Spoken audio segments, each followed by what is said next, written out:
Es un verdadero placer estar hoy con vosotros, realmente. O sea, he seguido el proyecto Videoland de manos de Iñaki durante todo el tiempo desde que nos conocimos. El hecho de que veáis Metran ahí no es que seamos primos hermanos, no tiene ninguna... Fue simplemente una casualidad o una señal, ¿vale? Que el nombre de la tecnología que habíamos desarrollado tenga esa terminación tan cercana a Videoland, parecía una señal desde el principio. Y bueno, como ha dicho Darío, yo os voy a acompañar un poco en el camino del agua en los próximos 15 minutos. En una comunidad como vosotros que está totalmente educada en la sostenibilidad y en la regeneración, venir aquí a explicaros la importancia de regenerar agua, o sea, me parece un atrevimiento porque es una cosa tan obvia y lo tenéis todos tan incorporado que creo que es mejor que dedique el tiempo a contaros cómo se hacen las cosas ahora mismo desde el punto de vista de regeneración de agua, cómo se hacen mal, cómo se hacen bien y cómo se pueden hacer mejor, ¿no? Y daros unos ejemplos prácticos para que veáis exactamente también cómo la ciencia puede ir interfiriendo y puede ir entrando e integrándose, saltando de un hemisferio a otro y produciendo o generando soluciones sostenibles, ¿no?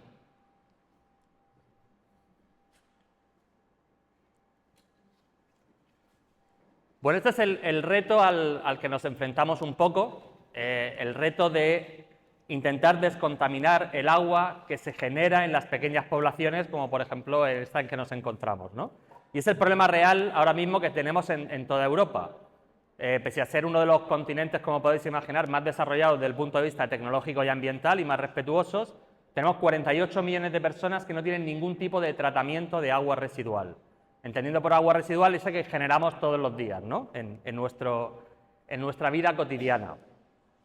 Y las grandes ciudades, las grandes urbes, todas están bien tratadas, todas están bien acondicionadas para tratar ese recurso, y eso lo sabemos todos, porque casi todos probablemente hayamos vivido en algún momento en una gran urbe y ni siquiera nos preocupamos de a dónde va ese agua que generamos diariamente, pero en las pequeñas poblaciones es muy diferente. Por debajo de los 2.000 habitantes, 48 millones en Europa y en España entre 4 y 6 millones, dependiendo de dónde nos movamos, ¿no? Es decir, hay mucho por hacer.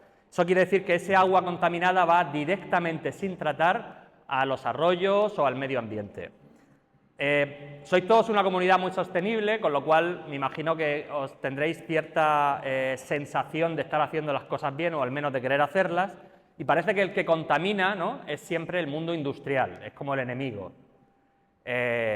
Sin embargo, no es así, es decir, efectivamente la industria contamina, pero cada uno de vosotros, por muy sostenibles y biológicos que os creáis, cada vez que vais al cuarto de baño por la mañana, en vuestra orina hay restos de antibióticos, el omeprazol que os tomasteis la noche anterior, el Voltaren, si habéis necesitado un antiinflamatorio, si estáis en tratamientos hormonales, los correspondientes hormonas, si habéis necesitado un antiinflamatorio, y uno y otro y otro, los fármacos que entre todas las comunidades que vivimos ahora mismo en el mundo desarrollado estamos ingiriendo, ¿no?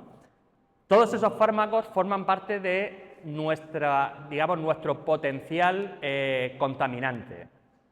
Y eso va directamente al río, generando todos los problemas en el medio ambiente que os podáis imaginar, ¿no? Y ese es el goteo continuo al que estamos sometiendo al medio ambiente nosotros, que somos los sostenibles. Entonces, ¿cómo ha evolucionado en los últimos 120, 130 años la tecnología para poder descontaminar las aguas en las grandes urbes? A través de sistemas de este tipo, sistemas muy efectivos, ¿vale? La ciencia ha ido muy bien, ha trabajado muy bien, desde el punto de vista de descontaminación, pero ha creado unos monstruos, conforme las urbes han ido creciendo, que tienen altos costes operativos, es decir, alto coste de energía y generación de residuos asociados al propio tratamiento del agua residual, algo que los ingenieros llaman fango, ¿vale?, y que los biólogos llamamos biomasa, y un alto impacto climático, es decir, las plantas de tratamiento actuales en todo el mundo son generadoras de CO2, por el alto consumo energético, y de residuos a través de esas toneladas y toneladas de fango que estamos generando diariamente. Solo hay una cosa que hacen bien, y es que, a costa de esa energía intensiva que se utiliza, son capaces de hacerla en muy baja superficie. De alguna manera, la eficiencia por metro cuadrado es muy alta. Frente a eso, desde hace décadas hay formas de hacer las cosas bien. Hay una serie de soluciones que se llaman soluciones basadas en la naturaleza, que intentan mimetizar lo que la naturaleza ya hace, es decir, degradar los contaminantes que se están generando o degradar aquellos compuestos que la naturaleza considera en algún momento un residuo, ¿no? Algo tan natural como las toneladas de hojas que caen cada otoño y que están cayendo ahora delante de nosotros, asumimos que cuando llegue la primavera han desaparecido, y es porque la naturaleza se encarga de degradarlas, ¿vale?, a un ritmo absolutamente confiable. Estos sistemas llevan décadas existiendo entre nosotros, ¿no? Hay miles de ellos distribuidos por toda Europa, desgraciadamente no demasiados en España, y como mimetizan a la naturaleza, tienen bajos costes operativos, no necesitamos energía para depurar el agua, no generamos residuos ni toneladas de fango, el agua entra limpia, entra sucia y sale limpia de estos sistemas. Y tiene, por tanto, bajo impacto climático. Hasta ahí perfecto. Ahora hay un pero. El pero es que necesita una alta superficie, ¿vale? Necesita mucho espacio para poder mimetizar ese tratamiento de aguas que nos ofrece la naturaleza. Y eso ha reducido tremendamente la implementación de estos sistemas. Y ahí es donde hemos entrado nosotros, en los últimos años, para mimetizar lo que ya se estaba haciendo bien en los sistemas sostenibles, pero integrar, cruzándonos, si me vais a permitir, al hemisferio derecho, ¿vale?, poder ser capaces de generar una solución con las ventajas de lo sostenible, pero también con la ventaja de lo intensivo de la baja superficie. Hemos podido intensificar lo extensivo. Y esto ha sido posible volviendo otra vez a la charla inspiradora, por el cruce y el salto al hemisferio derecho. Es decir, si nosotros hubiéramos seguido la lógica, lo esperable, lo analítico, lo ortodoxo, nunca hubiéramos podido cambiar el paradigma científico que supone hacer que una situación sostenible como esta pueda ir 30 veces más rápida, sin renunciar a la sostenibilidad. Y decir, bueno, ¿cómo habéis podido darle la vuelta a algo que lleva décadas funcionando? Pues en realidad es una cuestión, volviendo otra vez al hemisferio derecho, de inspiración y de creatividad. Es decir, hay dos formas de ser creativo e innovador. Uno, ser muy brillante, que casi ninguno lo somos, ¿vale?, y otra es, para compensar esa falta de digamos, de inteligencia, saltar directamente de un campo de trabajo a otro para poder intentar solucionar problemas con reglas y con argumentaciones que no son las propias del campo en el que uno está intentando solucionar el problema. Esto en arte ocurre mucho cuando ellos cambian, por ejemplo, de material de trabajo. Es decir, cogen, a lo mejor están trabajando la madera y pegan un salto a trabajar el bronce. Evidentemente las herramientas son totalmente diferentes, pero si alguien de la madera pasa a trabajar el bronce, de pronto trabaja el bronce en una forma en la que nadie lo ha trabajado, ¿no? Porque intentáis un poco ver la analogía. En mi caso yo trabajaba en astrobiología, es decir, buscaba bichitos en un centro de astrobiología asociado a la NASA, bichitos en Marte, ¿de acuerdo? En un momento dado me encontré una situación como esta. Sistemas basados en la naturaleza, gente que intentaba cambiar la forma de ver el mundo y tratar el agua de esta manera. Y lo que hice en ese momento fue dejar todo lo que estaba haciendo, dejé el centro de astrobiología y decidí integrar todo lo que yo había aprendido y toda la biotecnología en sistemas absolutamente naturales. O sea, fue darle la vuelta totalmente al sistema, y solo así conseguimos descubrir realmente una forma diferente, no solamente de tratar el agua, sino de observar y de entender la biología. Lo que os estoy contando es un cambio de paradigma en la cual los microorganismos, que es a lo que yo me dedico, a estudiar microorganismos, se relacionan entre sí, ¿no? Hay una serie de cambios que se están produciendo ahora mismo en el mundo y están siendo abandonados realmente desde aquí de Madrid, ¿no?, que es donde está el centro neurálgico. La empresa Medfilter, cuando he visto lo de CEO, todavía me suena pedante ver lo de la palabra CEO asociada a mi nombre, porque siempre he sido más profesor e investigador, pero realmente tengo que reconocer que sí, fundé la empresa y me toca dirigirla, ¿no? Esta empresa está realmente fundada por dos instituciones tecnológicas, científicas, asociadas, una a la Comunidad de Madrid, al Gobierno regional, que es el INDEAGUA, el instituto que se dedica a desarrollar tecnologías de agua, y otra mucho más hippie y sostenible, en Andalucía, que es la Fundación CENTA, que llevaban 30 años desarrollando y validando tecnologías de sostenibilidad, ¿no? Fijaos que CENTA pertenece ahora mismo a la Maya, que es la Agencia de Medio Ambiente de Agua de Andalucía, es decir, Toda la tecnología y la ciencia que os voy a contar ahora, en realidad está sostenida por dos instituciones académicas. Es decir, no es que de pronto se haya levantado Pepito y Manolo y hayan decidido montar una empresa de ingeniería con una cosa rarísima de bacterias que producen electricidad. Abajo veis, por curiosidad, cuánto tiempo se tarda desde que uno tiene una idea, desarrolla un concepto absolutamente nuevo y realmente lo lleva a escala comercial, ¿no?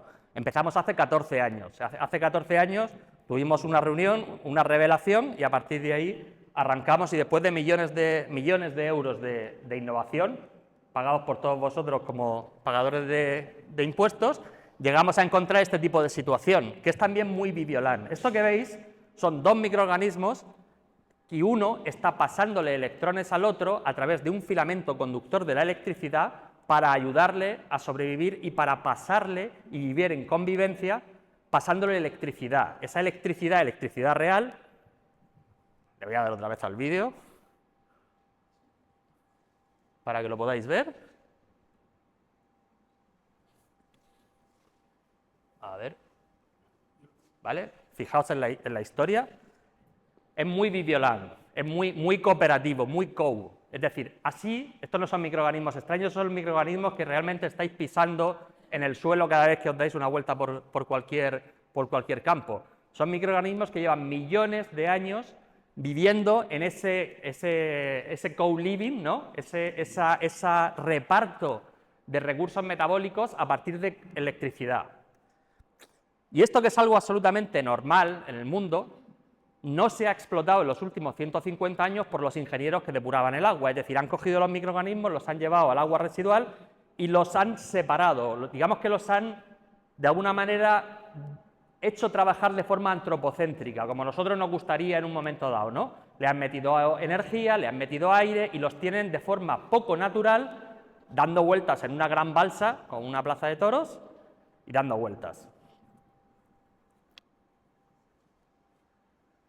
Gracias a tener los microorganismos todos juntos, podemos conseguir, ¿vale? Y en ese tipo de interacción, y es la última parte científica que voy a decir hoy, podemos conseguir que depuren 30 veces más rápido el agua por metro cuadrado. Estamos por todos sitios del mundo, no solamente en España. Os voy a enseñar un ejemplo de integración de la tecnología en un camping ecológico, en un parque natural en Cabo de Gata, donde la situación que teníamos era esta. Esto es un sistema tradicional de tratamiento con, podéis oír el sonido de las soplantes, la generación de los fangos flotantes, de las espumas, ¿vale? Imaginaos esto en un camping ecológico con 1000 personas. Y nosotros lo hemos reconvertido en esto. Ha desaparecido el sonido, han desaparecido los olores, ha desaparecido el consumo de energía y ha desaparecido la producción de fangos. Es decir, es absolutamente factible intensificar los tratamientos sostenibles y poder en 50 metros cuadrados, que es prácticamente el espacio que estáis ocupando vosotros con vuestras mesas, descontaminar el agua generada por 1000 personas. Os voy a poner un pequeño vídeo para que veáis.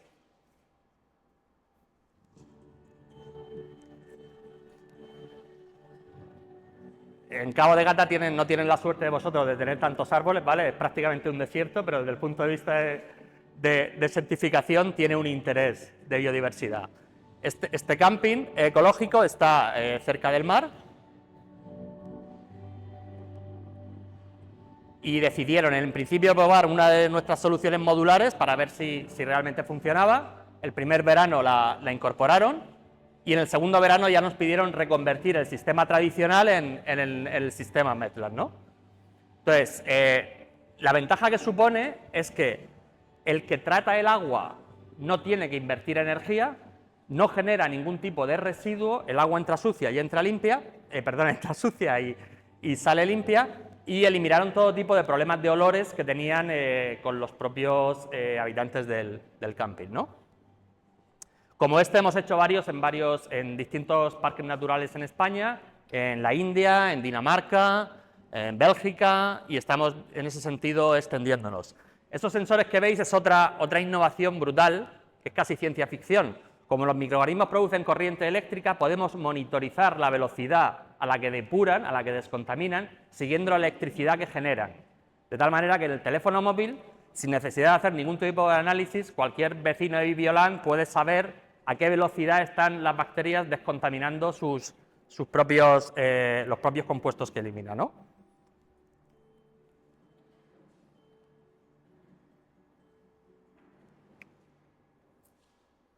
Vale, y esto es lo ultimísimo, lo prometo, Darío. Es otro concepto más urbano en el que estamos moviéndonos, es un proyecto que se llama Movimet, donde estamos jugando con estructuras Lego, ¿no? Quizá a raíz también de conocer a Iñaki, cada vez me he ido alejando más de la ciencia y entrando más en el mundo de la arquitectura y el urbanismo. Otro cambio de paradigma que intentamos dar es integrar y poder enseñar los tratamientos de agua, que hasta ahora siempre es una cosa que todo el mundo quiere ocultar, todo el mundo quiere separar de donde vive.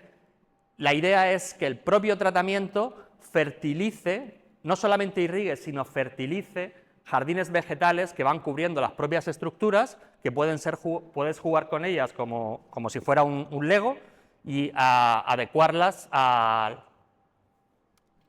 espacio urbano rural, ¿no? Aquí veis el crecimiento de un jardín vertical progresivamente. Estos son 3 meses y justo en agosto, en verano. Es decir, esto está fertilizado directamente con los fertilizantes que quedan en el agua, que en realidad son los fertilizantes que vosotros habéis generado. Es decir, eliminamos toda la carga orgánica del agua y dejamos los nitratos, los fosfatos y el potasio, que vosotros generasteis en su día, para poder generar no solamente estas zonas, estos jardines verticales, sino atraer biodiversidad, ¿de acuerdo? E insectos polinizadores que antes no existían. Entonces, pensad que regenerar el agua no es solo limpiarla, sino generar zonas de biodiversidad.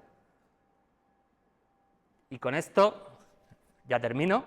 Cualquier pregunta que me queráis hacer, encantado de contestarla ahora o a lo largo de la jornada. Muchas gracias.